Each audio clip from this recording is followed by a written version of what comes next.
ఏమిటట ఊరేగుతాడట. శృంగేరి శారదాపీఠంని దర్శనం చేసుకుని ఇప్పుడు మనమైతే హొరనాడుకి అయితే వెళ్ళిపోతున్నాం అనమాట. హొరనాడులో అన్నపూర్ణేశ్వరి టెంపుల్ ఉంది. ఇక్కడ నుంచి దాదాపుగా 47 కిలోమీటర్స్ ఉందన్నమాట. 1 అవర్ లో వెళ్ళిపోవచ్చు. హొరనాడులో దర్శనం అయిన తర్వాత అక్కడ నుంచి వెంటనే చిక్మంగళూరుకి వెళ్ళిపోతాం అనమాట. సో చిక్మంగళూరులో నైట్ అక్కడే స్టే చేస్తాం. మనం వెళ్ళేటప్పుడు మొత్తం గ్రీనరీనే కనిపిస్తుంది. మొత్తం కొండలు, చెట్లు, వావ్ ఉంది కదా.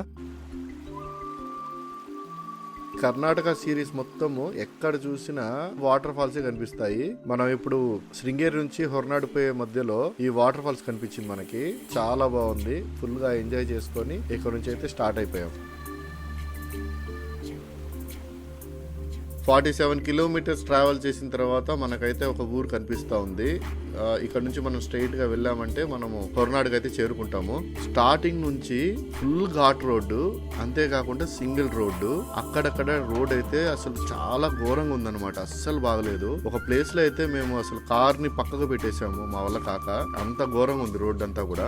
హారిబుల్ జర్నీ అబ్బా ఇది మాత్రం నిజంగానే. చాలా అంటే చాలా కష్టమైంది హొరనాడుకి చేరుకోవడానికి. ఇక్కడ మనం ఒక బోర్డు చూడొచ్చు, వే టు హొరనాడు టెంపుల్ అని చెప్పేసి.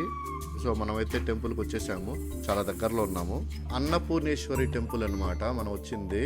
చాలా ఫేమస్.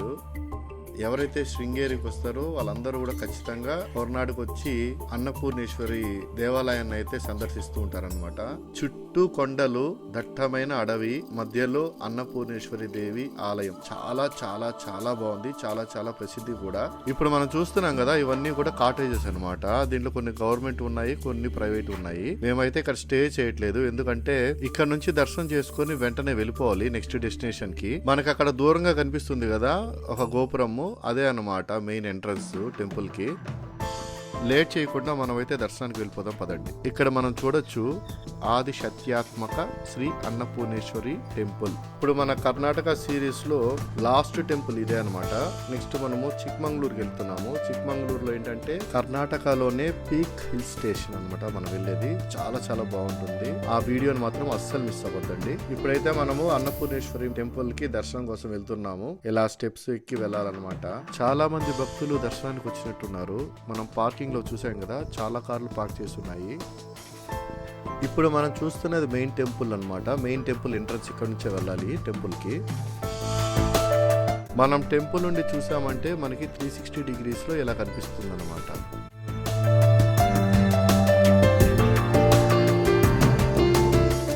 దర్శనం చేసుకున్న తర్వాత ఇక్కడ మనకి ప్రసాదం అయితే ఇచ్చారు, సేవా ప్రసాద కౌంటర్లో. ఇక్కడ స్పెషాలిటీ ఏంటంటే మనకి ప్రసాదంతో పాటు కొన్ని రైస్ కూడా ఇచ్చారనమాట. ఆ రైస్ ని మనము ఇంట్లో ఉన్న రైస్ బౌల్ ఉంటుంది కదా, రైస్ బౌల్లో మనం దాన్ని మిక్స్ చేసేయాలని చెప్పారు. అలా మిక్స్ చేస్తే ఎప్పటికీ అన్నానికి లోటు ఉండదు అని చెప్పేసి ఇక్కడ వారు నమ్ముతారంట. ఇక టెంపుల్లో నుంచి బయటకు రాగానే యాజ్ యూజువల్ గా మీకు తెలిసిందే షాప్ ఉంటది. ఆ షాప్ లో పూజా సామాగ్రి, అంతేకాకుండా దేవుని ప్రతిమలు, అన్ని వస్తువులు ఇక్కడైతే దొరుకుతాయి అన్నమాట. చిన్నపిల్లలకు సంబంధించిన ఆట వస్తువులు, ఆడవారి అలంకరణకు సంబంధించిన వస్తువులు కూడా ఇక్కడ అమ్ముతున్నారన్నమాట.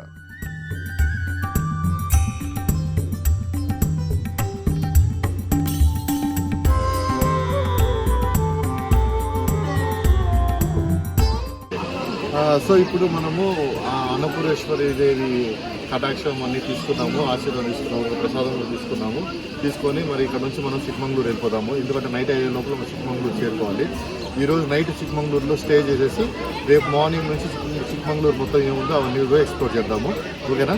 ఈ వీడియోల ద్వారా మీకు కొత్త కొత్త ప్రదేశాలను చూపించడానికి మేము పడే కష్టానికి మీ నుండి ఇష్టంగా ఆశించేది ఒకటే, మన వీడియోలను లైక్ చేయండి, సబ్స్క్రైబ్ చేయండి. అంతేకాకుండా మీ ఫ్రెండ్స్ అండ్ ఫ్యామిలీ మెంబర్స్కి షేర్ చేసి మన ఛానల్కి మరింత గుర్తింపును తీసుకొస్తారని ఆశిస్తూ మీ అన్వేష్.